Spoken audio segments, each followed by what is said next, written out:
The Daily Bread Devotions. Today's reflection with Pastor Jeff Elis Cupides. Magandang Friday morning, Brad Jeff. Go ahead. Kami ay all ears na para sa'yo. Magandang lalaki ka, Brad Ted. Magandang umaga rin siya. Yan.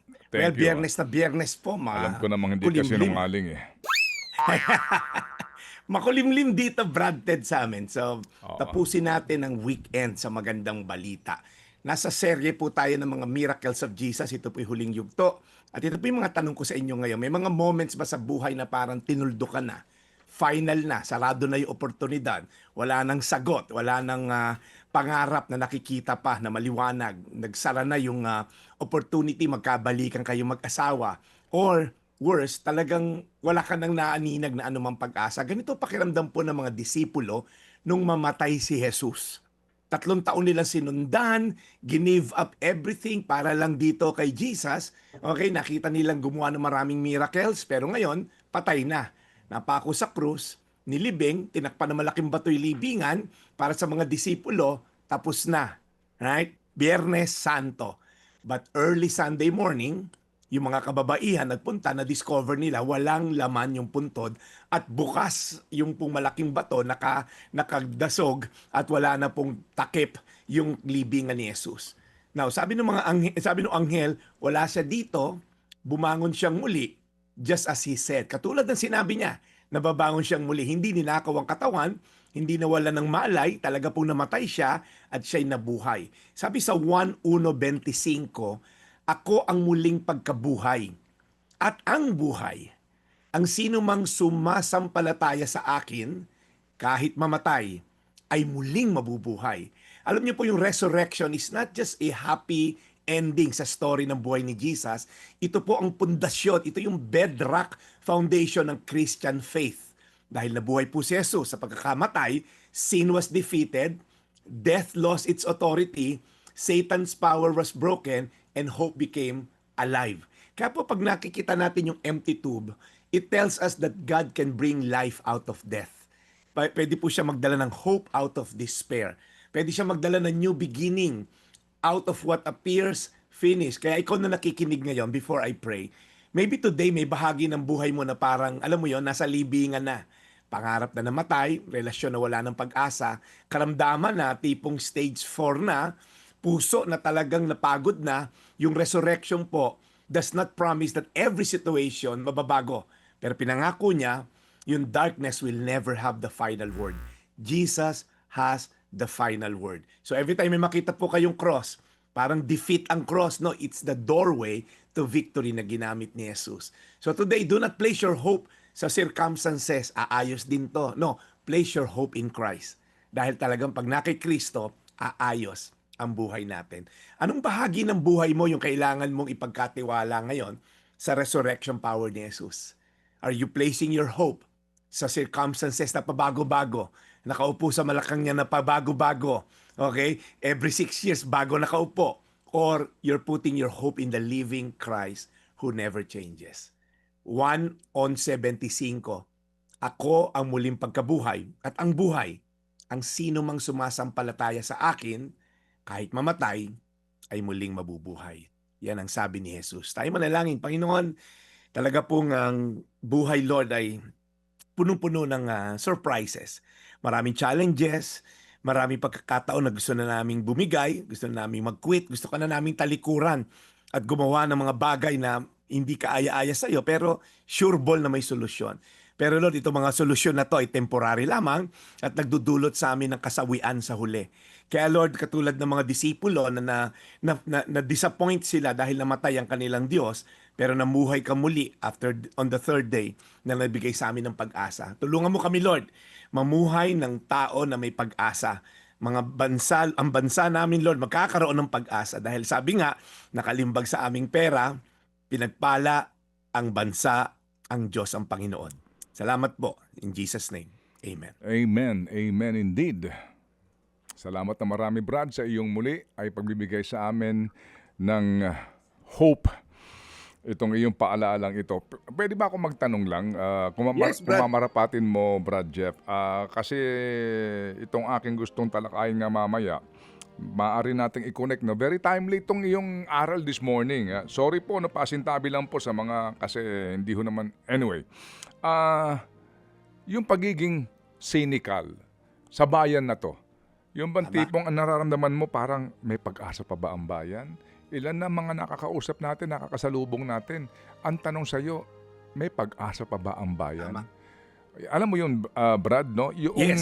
dahil sa, ito ngayon, itong, Yes, tinatanong din sa atin yan, Brad. yes, oo. So kapag ganun, meron na pong nauubusan na po ng pag-asa. Yung iba nga po, cynical na ako, aaminin ko, minsan may pagkakataon na parang hindi ka na umaasa eh.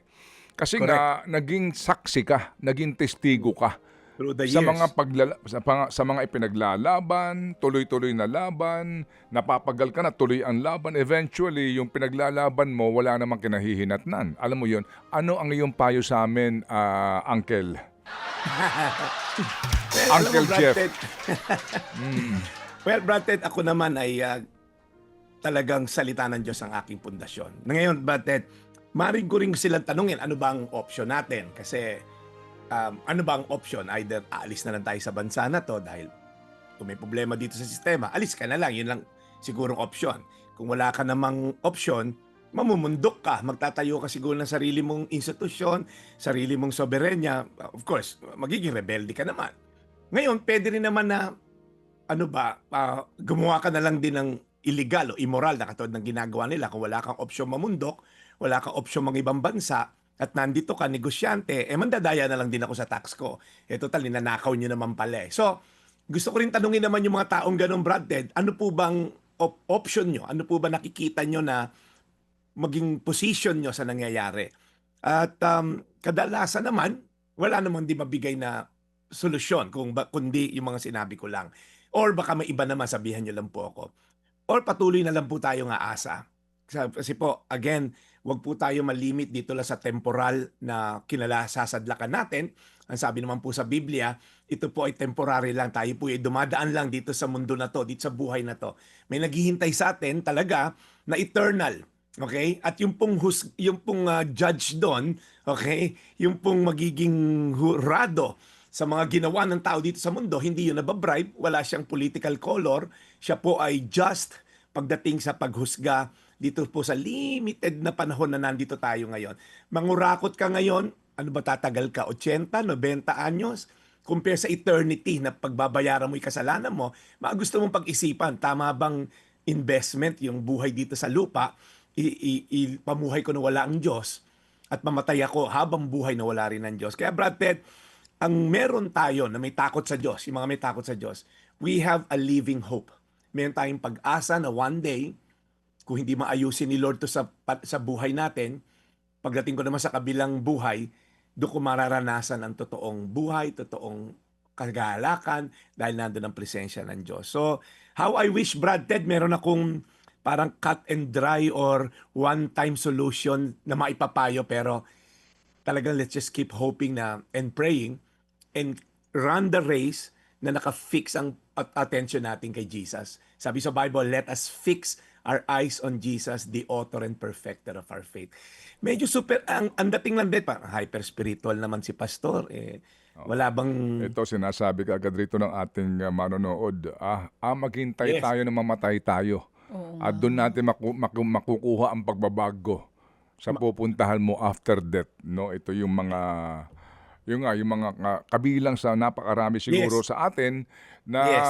sa katotohanan lang po, di ba? Sa ating mga napapanood, yung mga nakakapagal na issue sa politika, awayan ng mga politiko, itong hindi matigil-tigil na mga akusasyon ng selective justice, kuminsan ho talaga nakakapagal. Yes. No? Kaya ho tayo nangungumpisal dito kay Uncle Jeff. Yeah. Oo. Brad Ted, pag tininan mo rin, talagang panahon pa ng Roman Empire. Correct. Yung grupo ng senador, di ba? Pinatay nga yung isang emperor. Yung brokenness ng tao nandyan, ito na lang po yung payo ko sa inyo. Tayo po, bawat individual, let's just do our part. Okay. Yung bata na kumakain dyan sa hapagkainan mo, mag-invest ka dyan, baka yan ang future presidente ng Pilipinas. Let's just do our part in small ways. Kasi po, minsan, again, nagiging cynical tayo, sa maliit na bagay, ganun din tayo. I mean, nag-uwi ka ng kopon ba ng opisina, nag-uwi ka ng... So, maging tayo rin po, lumaban ng maliit na bagay patas. Amen? Amen. I wish, Brad Ted, may solusyon ako. Sige. Pero si Jesus lang talaga ma-offer ko. Wala na po talaga. Pasensya na Amen. po. Alright, sige. So salamat na marami, Brad.